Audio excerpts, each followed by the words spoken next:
tikrai ilgą laiką svajojau būti treneriu, ar kažkokios sporto šakos, ar asmeniniu treneriu, nes tas treniravimo sistemos apima daug iš tikrųjų. Visą laiką darbas būna su žmonėmis, tu kiekvieną dieną bendrauji su žmonėmis, teiki jiems džiaugsmą, matai, kad jiems situacija gerėja, pasiemi žmogų, eini su juo sportuot, matai rezultatus, su juo bendrauji, tas ratas didėja. Žodžiu, jeigu kas manot, kad darbas arba specialybė yra nuobodi, tai tikrai galiu pasakyti, kad ne, nes visą laiką būni tarp žmonių rate ir tikrai būna smagu ir įdomu. Mano diena prasideda labai paprastai, iš tikrųjų, kaip visada, atsikeliu ryte, pavalgau, lekiu į universitetą, dalyvauju paskaitose įvairiose, būna teorinės, būna praktinės, aišku, labai patinka, kai būna laboratoriniai darbai, vienas įdomiausių dalykų, koks tai gali būti. O po paskaitų sėdu daryti paskaitų darbus, ar atsiskaitimus, ar pasiruošti testui, egzaminui ar dar kažkam.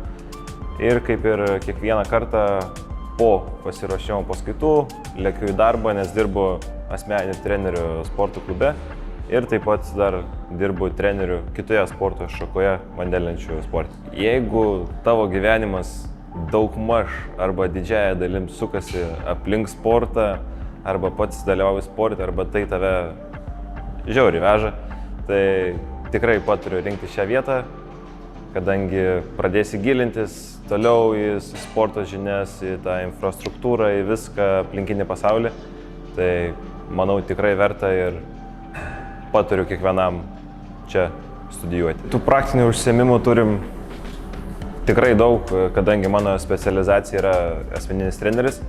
Tai mes ir turėjom jogos paskaitų, pilateso, įvairiausių treniruočių pobūdžių paskaitų, tai manau tikrai tos praktikos netrūksta, nes ir dabar man dirba treneriu, pasijaučia tos praktinės paskaitos, kai ir tą pačią jogą mokomės, pilatesą, ar ten įvairias kitas sritis. Taigi to mokslo gauto iš šio universiteto tikrai yra daug, praktinių įgūdžių tikrai yra daug, tai netrūksta, manau, tikrai.